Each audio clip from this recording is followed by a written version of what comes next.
یا رب صل وسلم دائما ابدا علی حبیبک خیر الخلق کلہم۔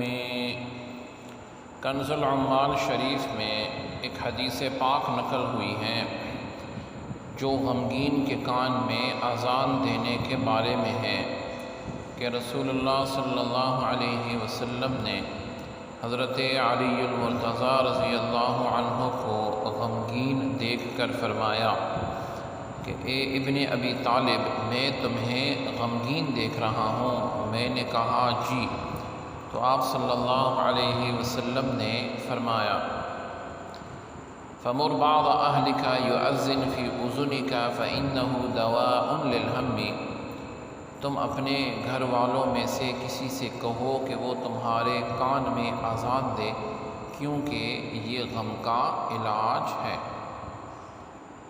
سبحان ربک رب العزة عما یصفون وسلام علی المرسلین والحمد للہ رب العالمین۔